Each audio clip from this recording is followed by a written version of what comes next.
নির্ভর করে আমার জীবন জীবিকা, আমার হাজার হাজার বছরের আমার গোষ্ঠীর যে চর্চা, এটার সাথে কিন্তু আদিবাসীদের হলো এটা শুধু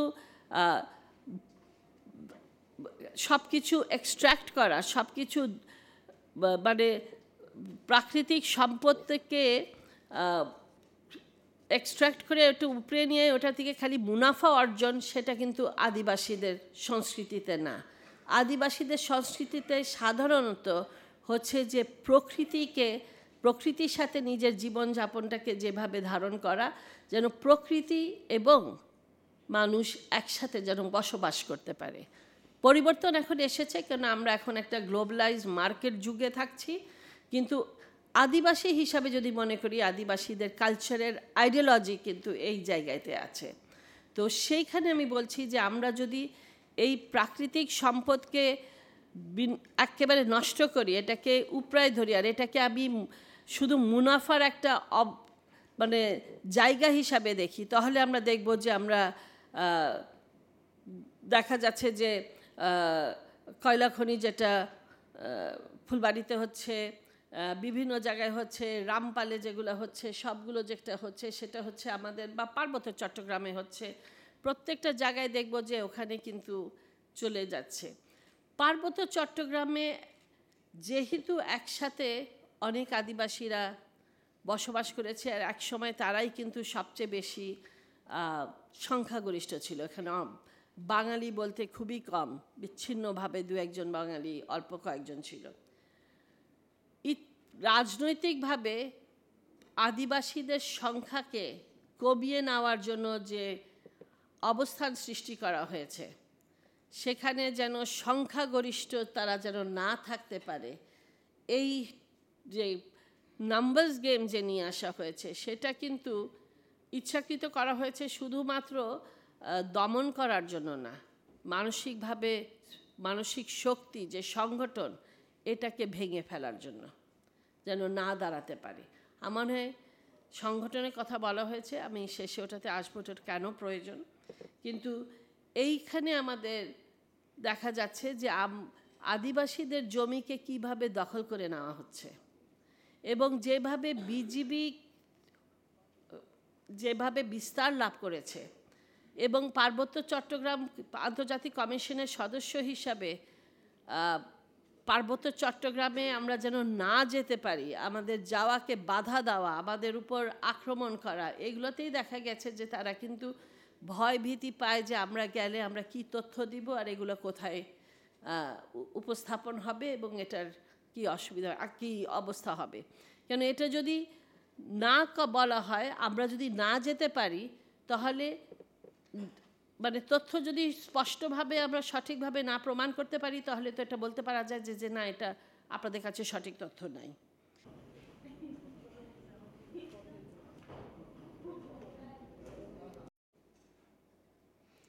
জাতীয় মানবাধিকার কমিশনের সম্মানিত chairman professor doctor Mizanur Rahman, উপস্থিত বন্ধুগণ, ভাই বোনেরা, আজকের যে বিষয়বস্তু নিয়ে এই আলোচনার সূত্রপাত করা হয়েছে, আমার কাছে মনে হয়েছে সময়ের বিবেচনায় তা যথার্থ। 2013 সালের 29শে এপ্রিল জাতিসংঘের হিউম্যান রাইটস কাউন্সিলে বাংলাদেশ সম্পর্কিত বিষয়ে যে ইউনিভার্সাল পিরিয়ডিক রিভিউটি হয়েছিল, সেই রিভিউতে আমিও যোগদান করেছিলাম সে অনুষ্ঠানে।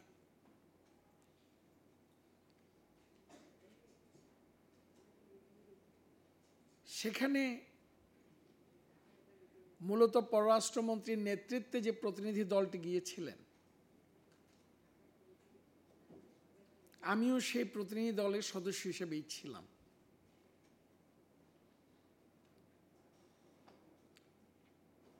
তৎকালীন পররাষ্ট্রমন্ত্রী দীপুমণি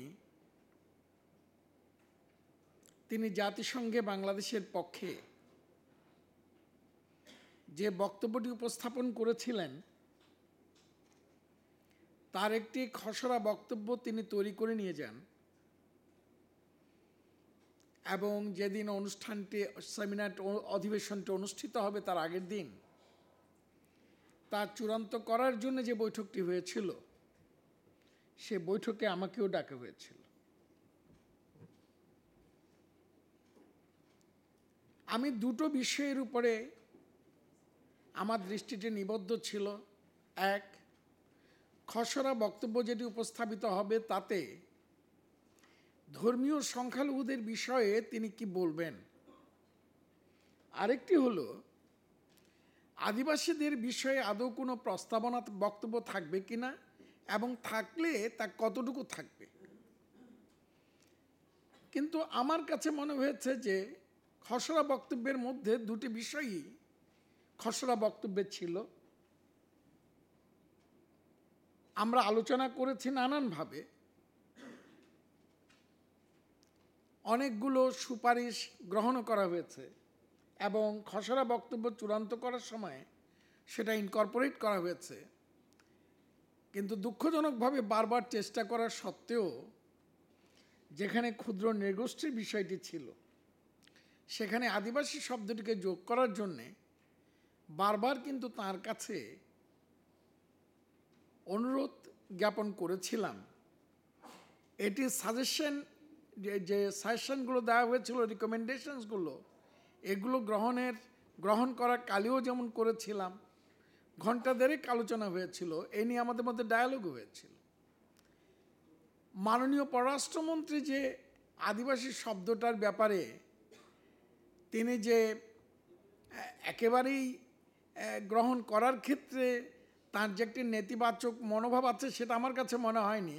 কিন্তু আমার কাছে যেটি মনে হয়েছে যে বাস্তব পরিস্থিতি তাদেরকে আদিবাসী শব্দটিকে প্রয়োগ করতে দিচ্ছে না। সেই জায়গায় তারা ক্ষুদ্র নৃগোষ্ঠী বলাটাকেই অনেক বেশি পছন্দ করছেন, অথবা তারা মনে করছেন 2008 সালের দিন বদলের সনদে যাই থাকুক, আপাতত তারা আদিবাসী শব্দটিকে ব্যবহার করতে চাইছেন না। তিনি এক পর্যায়েও বলেছিলেন যে এই ডায়ালগটা চলেন আপাতত এইভাবেই আমরা গ্রহণ করি, ওই ডায়ালগটা আমরা অব্যাহত রাখি। আমার কাছে মনে হয়েছে যে যতক্ষণ পর্যন্ত বাংলাদেশ সামগ্রিকভাবে সব অঞ্চল যতক্ষণ পর্যন্ত একটি গণতান্ত্রিক শাসন ব্যবস্থার মধ্যে আসবে না, যতক্ষণ পর্যন্ত দ্বিমুখী শাসন ব্যবস্থা বহাল থাকবে, বিশেষ করে পার্বত্য অঞ্চলে, সেখানে নিয়ন্ত্রণের অন্য একটি সুতোর কাছে সরকার বাঁধা। এটি আমার কাছে মনে হয় যে কারণে অপারেশন উত্তরণ যতদিন বহাল থাকবে ততদিন পর্যন্ত আমার কাছে মনে হয়েছে যে সরকারের পক্ষ থেকে আদিবাসী শব্দটা যে কোনো কারণেই হোক তারা সেটিকে গ্রহণ করতে অপারগ।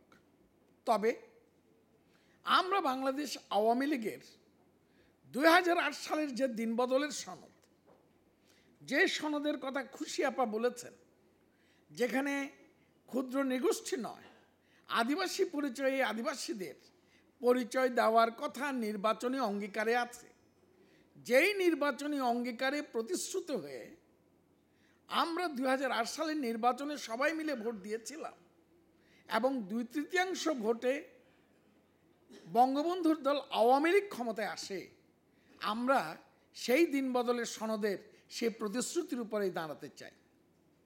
এখানে আমরা মনে করি, এখানে আমরা যারা আছি এই ব্যাপারে কারো কোনো দ্বিমত নাই। আদিবাসীদের আদিবাসী হিসাবে সাংবিধানিক পরিচয় এবং সাংবিধানিক স্বীকৃতি দেওয়ার জনগণের যে দাবি, আমরা মনে করি এই দাবি নিয়ে আমাদের এগুতেই হবে। সেখানে আদিবাসী অর্থাৎ ক্ষুদ্র নৃগোষ্ঠীর ব্যাপারে দুটো কথা বলা হয়েছে, সুস্পষ্ট অঙ্গীকার। একটি হলো পার্বত্য চট্টগ্রাম শান্তি চুক্তির বাস্তবায়ন করা হবে, আরেকটি ছিল যে সংশোধনী এনে ভূমি কমিশন আইন সেটিকে সংশোধন করে এই সংশোধন আইনের মাধ্যমে ভূমির যে সমস্যা এই সমস্যাটাকে নিরূপণ করবে।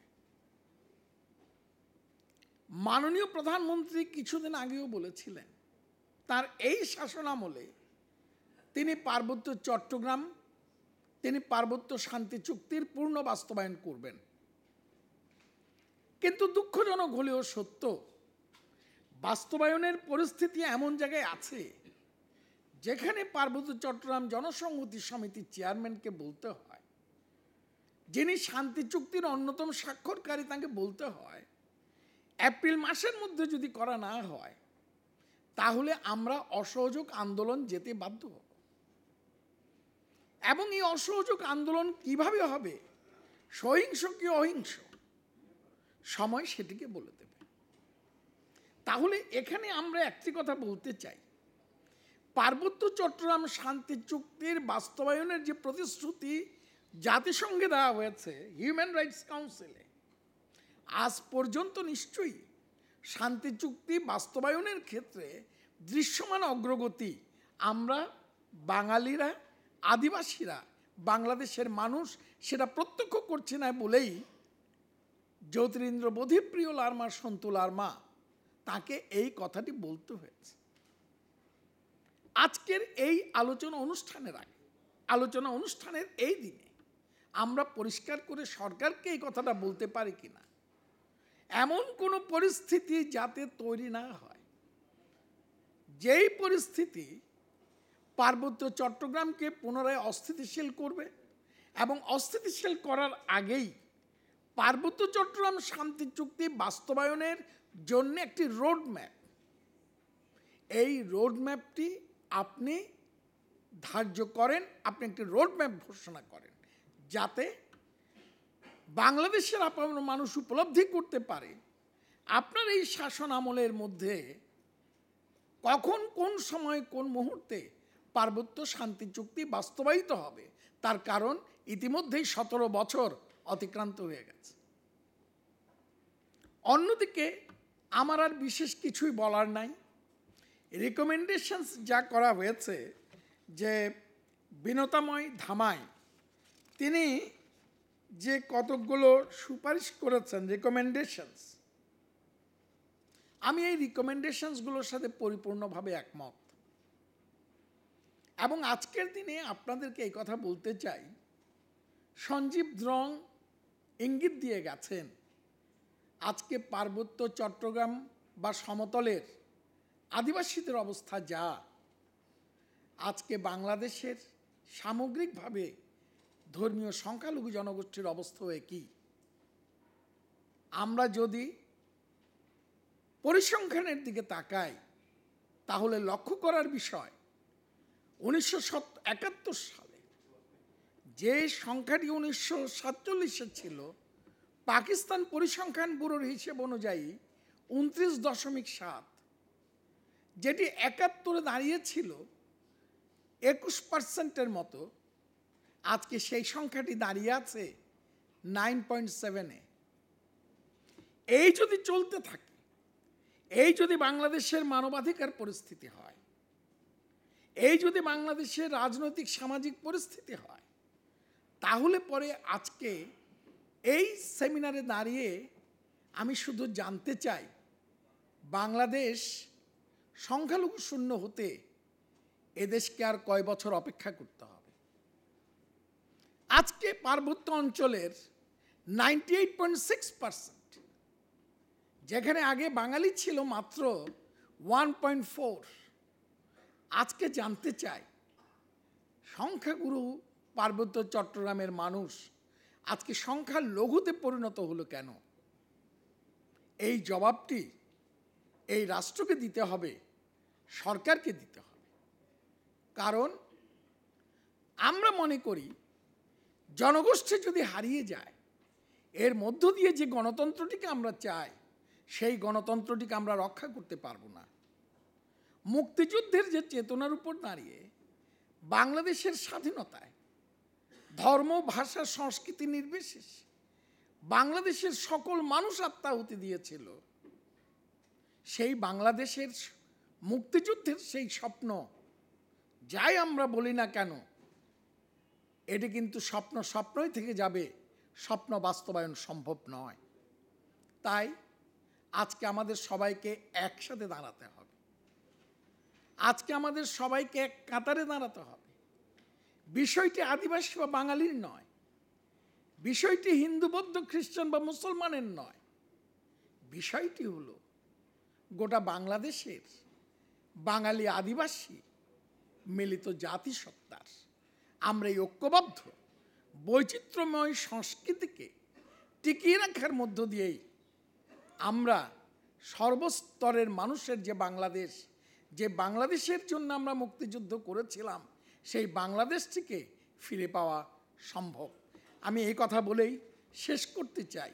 আপনাদের সবাইকে আবারও ধন্যবাদ, আবারও কৃতজ্ঞতা।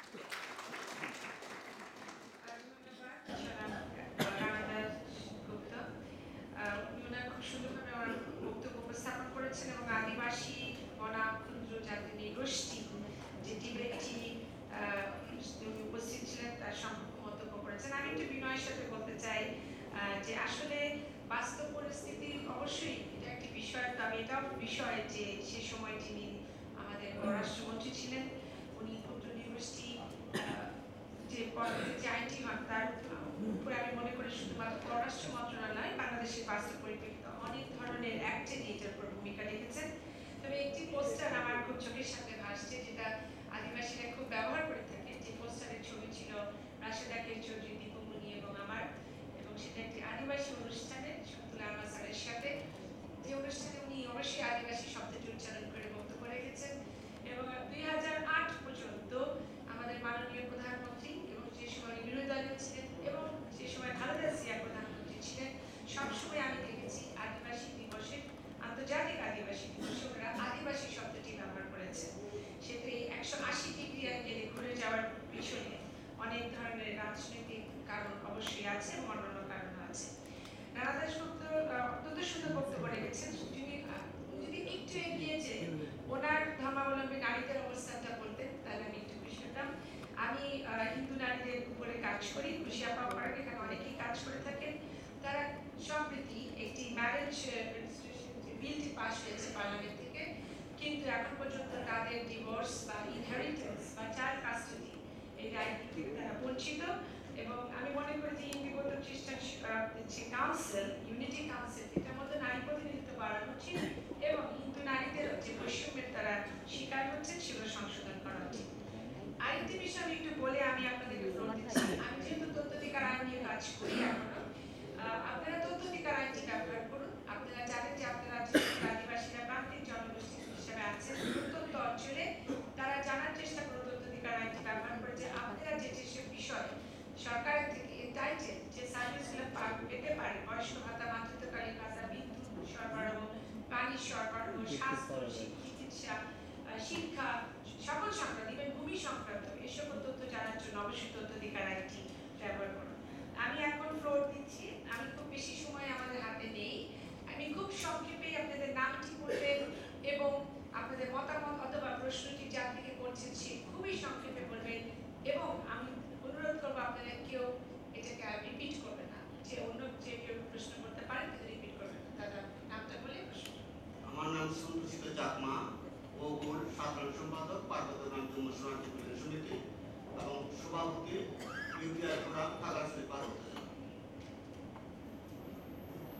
যেহেতু সময় খুব সংকীর্ণ, আমি সম্বোধন করবো না। সকলকে আমি আমার পক্ষ থেকে এবং আমার সংগঠনের পক্ষ থেকে সবাইকে আমার সশ্রদ্ধ শ্রদ্ধা জানাচ্ছি। তো একটা জিনিস হলো, এখানে এই যে পার্বত্য আমি যেটা শুনছি 1979 থেকে 1993 সাল পর্যন্ত সেটেলারদেরকে পুনর্বাসন করার জন্য 1 ডজনের উপরে কর্মসূচি চালানো হয়েছে, যার জন্য আমরা 1 লক্ষাধিক আদিবাসী যুবক বাস করতে বাধ্য হয়েছি। এদের মধ্যে একটি অংশ বাদে আশ্রয় নিয়েছিলাম এবং শক্তির মাধ্যমে আমরা ফেরত আসছি। অদ্যাবধি আমরা এখন আমাদের জমি জমা ফেরত পাইনি। যে জমিগুলো গণহত্যার মাধ্যমে বেদখল হয়েছে সেগুলো বেদখল আছে। ইতিমধ্যে অনবরত জমি বেদখল নিয়ে যাচ্ছে। যে জমিগুলো আমাদের হাতে ছিল এইগুলো বেদন হয়ে যাচ্ছে। তো এটা একটা ইয়ে। এখন দেখা যাচ্ছে যে যেখানে আর্মি ক্যাম্প আছে, সে আর্মি ক্যাম্পের সংশ্লিষ্ট এলাকায় সেখানে বসানো হয়েছে এবং তাদের উস্কানিতে ওই জমিগুলো বেদখল করা হয়। এবং এই যে নাইনটিনের যে ঘটনা ঘটছে, নাইনটিনের ঘটনা তদন্ত মূলত জমিগুলো বেদখল করার জন্য তাদেরকে উস্কানি দেওয়া হয় এবং উস্কানি দিয়ে ওইভাবে মানে তারা যখন বেদখলে যাবে তখন কনফ্লিকশনটা লেগে যায়, যার জন্য এই মানে গল্প করানো হয়ে থাকে। এখানে এই যে জিনিসগুলো এই প্রতিনিয়ত চলতে থাকছে। আপনার দেখেন 17 বছর আগে চুক্তি হয়েছে, অর্থাৎ এখানে তার মানে হলো আমাদের এক পর্যায়ে যে প্রলম্বিত হচ্ছে চুক্তি বাস্তবায়ন, যে প্রলম্বিত হয়ে এই পর্যায়ে শেষ পর্যন্ত আমাদের আর জমি দাবি করার কোনো সুযোগই থাকবে না, যে পর্যায়ে চলছে। কাজে আমি মনে করি আমরা যারা এই যে আদিবাসীগুলো আছে, আমরা আমাদের সংগঠনের মাধ্যমে যারা বৃহত্তম জনগোষ্ঠীর লোক আছেন, তাদের যারা মানবতাবাদী, তাদের আন্তরিক সহযোগিতা লাগবে। আপনাদের তরফ থেকে বিশেষ করে যারা ইউনিভার্সিটি মাস্টার আছেন বা বিভিন্ন পর্যায়ে সুশীল সমাজের ব্যক্তি আছেন, আপনাদেরকে এগিয়ে আসতে হবে, এগিয়ে এসে মানে আমাদের রক্ষা করতে হবে, না হয় আমাদের বেঁচে থাকা সম্ভব না। এটা একটা বিষয়। দ্বিতীয়ত ইতিমধ্যে একটি জিনিস আবার একটু করে ওই যে মানে এই যে দর্শন খুব বেড়ে গেছে। ইতিমধ্যে 3 বছর বাচ্চা পর্যন্ত দর্শন করা হয়েছে, সেগুলো এখনো জয়খানে আছে। দর্শনটা খুব বেড়ে গেছে, যেটা আমাদের ভারতের গ্রামে ছিল না। এখন দর্শনটা খুব বেড়ে গেছে, দর্শন করা হচ্ছে। খুব সংক্ষেপে ধন্যবাদ। আমি মোহাম্মদ বাংলা থেকে। আমি মানবাধিকার কমিশন চেয়ারম্যান স্যারের কাছে প্রশ্নটা বা কয়েকটা কথা আমি তুলে ধরবো, কারণ আমি একজন মানবাধিকার কর্মী। আমাদের এবার মানবাধিকার দিবসের যে মূল প্রতিপাদ্য বিষয় ছিল 365 দিন মানবাধিকার, কিন্তু আমি আমার বান্দরবান জেলার প্রেক্ষাপটে কয়েকটা বিষয় তুলে ধরছি। লামা উপজেলার সম্প্রতি 2য় শ্রেণীর একজন শিক্ষার্থীকে দর্শন করা হয়। 8ম শ্রেণীর শিক্ষার্থীকে দর্শন করার পর তার চেহারাটা পাথর দিয়ে এমনভাবে বিকৃত করা হয় যাতে তাকে আসলে দেখা যাচ্ছে না। এটা মানে খুব ক্রিটিক্যাল। আমি যদি একজন মানুষ হিসেবে চিন্তা করি, আমি যে মায়ের জরায়ু থেকে বের হয়েছি, সেই মায়ের জাতকে কিভাবে করা হচ্ছে সেই ব্যাপারে আমি আপনার দৃষ্টি আকর্ষণ করবো। একজন মানসিক প্রতিবন্ধীকে দর্শন করা হয়েছে এবং দর্শনের পর 4 মাস প্রেগনেন্ট অবস্থায় জানা যায় যে সে মেয়েটা দর্শিত হয়েছে। তারপর এই দর্শনের সময় যখন কোনো একটা আমরা প্রোগ্রাম করে যখন বা আমরা যখন মানববন্ধন করে, দেখা যায় আমরা একজন যদি আমি বাঙালি ছাত্র যদি যাই, কোন আদিবাসী মেয়ে দর্শিত হয়েছে, আমি যদি বাঙালি ছাত্র দাঁড়াই, আমাকে কিন্তু অন্য বাঙালি ছেলেরা প্রশ্ন করে এতগুলো আদিবাসী মতো কেন? আমি একজন বাঙালি এবং আমি মুসলিম। এবং সারা বাংলাদেশে কিন্তু সারা জোরে দিবস বা বিভিন্ন ছোট ছোট দিবস জাতীয় দিবস পালন করা হয়, কেন আদিবাসী দিবস বা মানবাধিকার দিবস পালন করা হয় না স্যার? এটা আপনার কাছে আমার আসলে প্রশ্নটা। এবং আপনি সরকারের উচ্চ পর্যায়ে আছেন, আপনি আশা করি এই মানবাধিকার দিবস এবং আদিবাসী দিবসটাতে আমরা জাতীয়ভাবে পালন করতে পারি, সেটার ব্যাপারে একটু দৃষ্টিপাত করুন। ধন্যবাদ। আপনি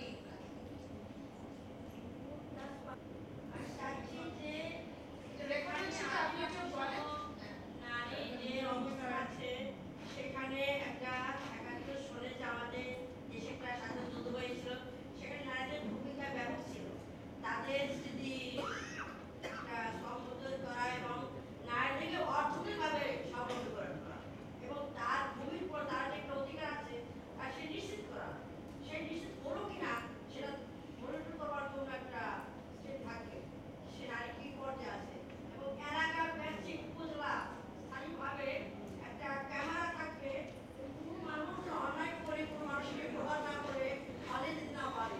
নারীকে আজকে কাল এবং ফিউচার কি হবে, নারী তুমি কি প্রদান করতে পারবেন, সেটা একটা মাইন্ডসেটে রাখা। ধন্যবাদ।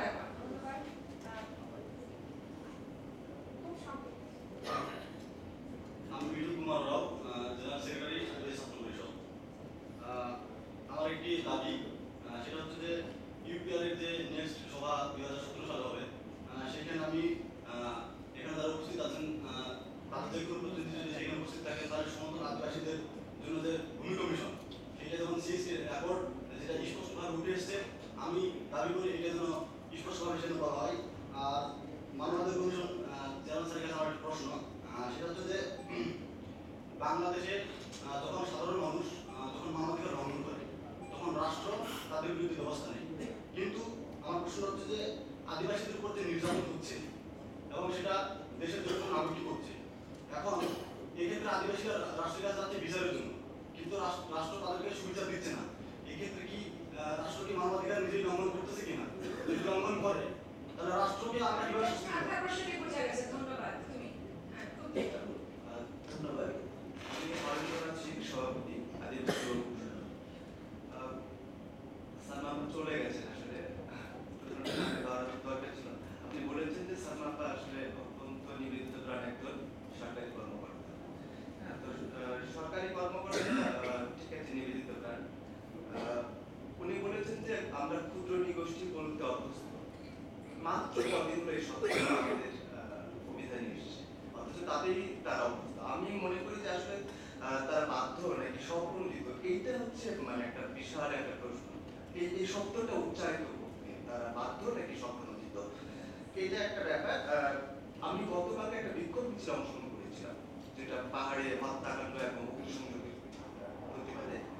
সেখানে আমি কথা বলতে গিয়ে আমি বলছিলাম যে আমি আসলে খুব লজ্জা পাচ্ছি যে আমরা কেন আজকে বিক্ষোভ মিছিল করছি। প্রতিদিন প্রতিটা মুহূর্ত প্রতিনিয়ত আমাদেরকে বিক্ষোভ মিছিল করতে হচ্ছে, চিৎকার করতে হচ্ছে। মানুষ তো মার খেলে পরে বলে যে সেটা লুকিয়ে যায়, চেপে যায়, যেন আর কেউ না জানে মার খেয়েছে। অথচ আমরা ধর্ষিত হওয়ার পরে, হত্যা হওয়ার পরে, আমাদের বাড়িঘর ভেঙে দেওয়ার পরে আমরা চিৎকার, মাইকে চিৎকার করতে বলে আমরা এগুলো মানে লাঞ্ছিত হচ্ছি।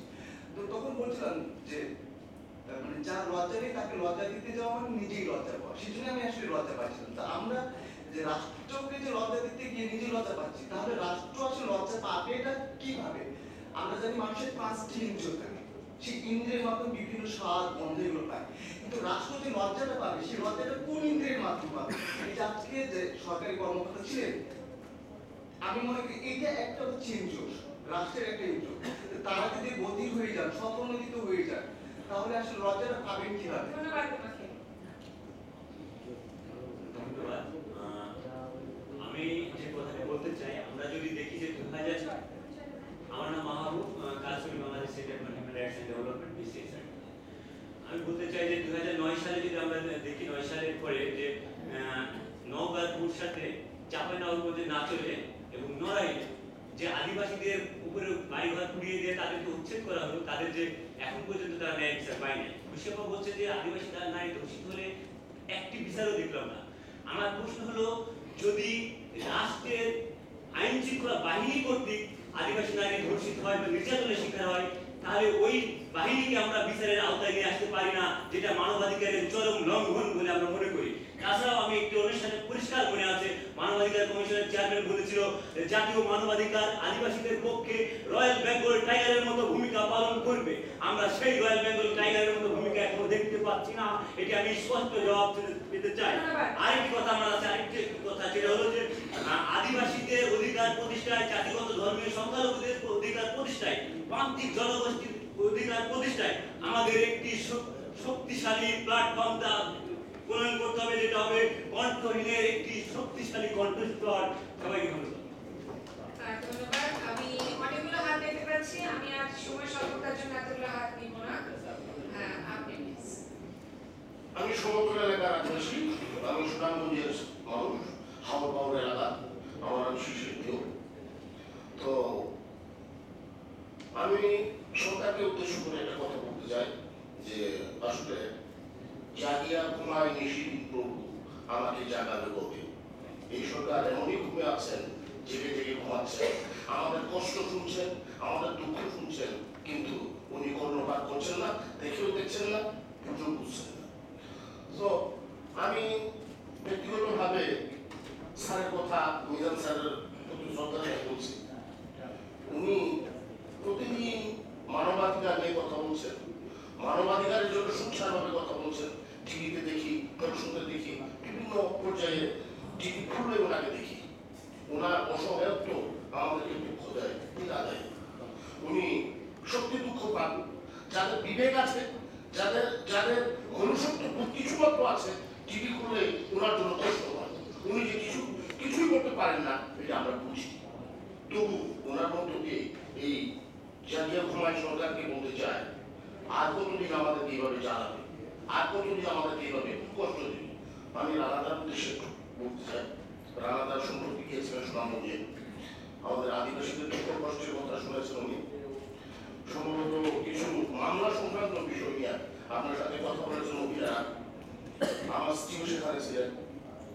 তো আমি আপনার সাহায্য চাবো, আপনার কাছে আমার বিনীত অনুরোধ, আপনি আমাকে দয়া করে সেসব মামলা সংক্রান্ত ব্যাপারে কিছু সাহায্য করবেন। ধন্যবাদ। থ্যাংক ইউ আমাকে সুযোগ দেওয়ার জন্য। আমি যেটা বলতে চাচ্ছিলাম সেটা হলো আমি রিপন পানাই। আমি আমার পরিচয়টা হচ্ছে আমি বাংলাদেশ আদিবাসী ফোরামের সাথে কাজ করি। 2009 সালের যে নির্বাচনী ইস্তেহার সেখানে স্পষ্টভাবে লেখা ছিল সমতলের আদিবাসীদের জন্য স্বতন্ত্র ভূমি কমিশন প্রতিষ্ঠা করা হবে এবং আদিবাসীদের সকল কষ্টের চির অবসান করা হবে। এবং পরবর্তীতে দেখলাম আমরা যে আদিবাসীদের জন্য ভূমি কমিশনের জন্য এক লাইন পর্যন্ত লেখা হলো না। এবং পরবর্তীতে 2013 সালে একইভাবে আবার সেই আওয়ামী লীগের নির্বাচনী ইস্তেহারে বলা হলো যে সমতলের জন্য আদিবাসীদের পৃথক ভূমি কমিশনের কাজ অব্যাহত থাকবে। আসলে কোনটা অব্যাহত থাকবে? এই যে তারা করছে না সেটা অব্যাহত থাকবে নাকি আদৌ সমতল ভূমির জন্য কিছু একটা করা হবে? এই প্রশ্নটা আমি সরকারকে রাখি। ধন্যবাদ।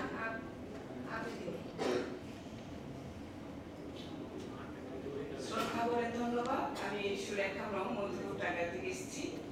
আমি মধুপুরে যে সমস্যা, মধুপুরকে বলা হয় লাল মাটি, এই লাল কেন হলো আমি বলতে চাই, আমাদের আদিবাসী রক্ত দিয়ে কেনা সেই ভূমি হলো লাল মাটি। শুভেচ্ছা জানাই। আমি বলতে চাই যে আমাদের মধুপুরে যে একটা প্রকল্প আসে 3 ধরনের পোশাক নিয়ে।